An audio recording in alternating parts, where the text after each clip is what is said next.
it's quite surreal. I mean, I don't think anyone imagined that the world would be locked down in this way. I don't even think during the World War, the world was locked down. I think even then things were open. So it's a unique and devastating sort of phenomenon. But I will say this, that I have friends and family starting from Japan because of our association with Kawasaki, people I know in Singapore, people I know in so many places in Europe, and people in the US, of course, close friends and family in New York, in Michigan, in DC. And when you say the world has never been locked down like this, India has been locked down, what I have referred to as a draconian lockdown. This kind of lockdown I'm not hearing about from anywhere else. All my friends and family living across the world have always been free to step out, to take a walk, to go and buy something they require, to go and visit someone and say hello. So in terms of the social and emotional aspects of this lockdown, they seem to have been in a much better place. And it came suddenly also. So you came in suddenly. And the shocking thing to me, frankly, the point you made about the bittersweet. Look, well-off people can deal with this type of a situation. They live at home. They have a ecosystem which is comfortable. But what it's been for the poor people, for migrants, it's completely devastating. They've lost confidence actually. काफी लोगों ने मुझे बोला कि बिल्कुल भरोसा खो गए हैं, भरोसा ही नहीं बचा. And that I think is a very sad thing and a dangerous thing for the country. And I think right from the beginning, I mean, this is my view, whether it was in terms of how this problem was to be perceived.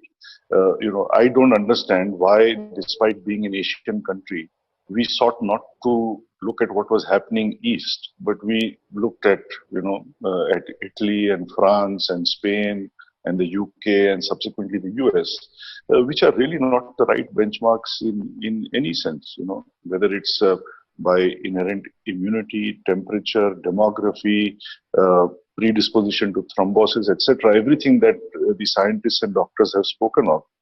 We should never have been looking there, even in terms of how to approach this from a medical point of view, starting with the bogey of medical infrastructure.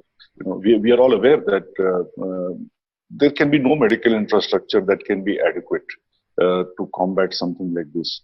But nobody was willing to explain the maths to us that we are so many people and if so many are vulnerable, 5% or whatever it is, this is what that number looks like and this is how we are preparing ourselves, or perhaps we cannot prepare ourselves. Maybe that's not a politically appropriate thing to say.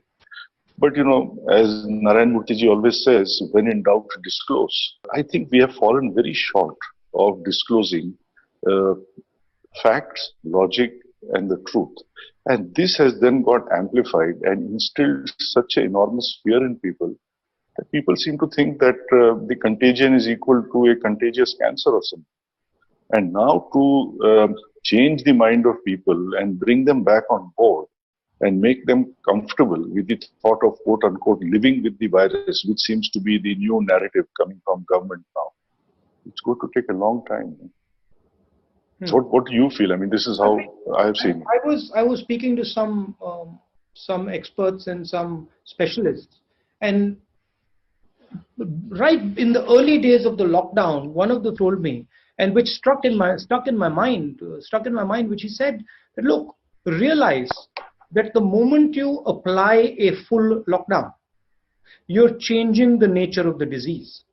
You're moving from a non-fatal disease to a fatal disease in the minds of people. And once you've done that, then to reverse that is going to take significant amount of time and it's going to take a lot of effort. And he also said that, look, don't view the lockdown as a on-off switch. It's not going to be an on-off switch. Because once you have moved into a lockdown, switching it off again, it's not going to be easy. It's going to be extremely complicated. I liked your point about we looked west and not east. Why do you think we looked west? I guess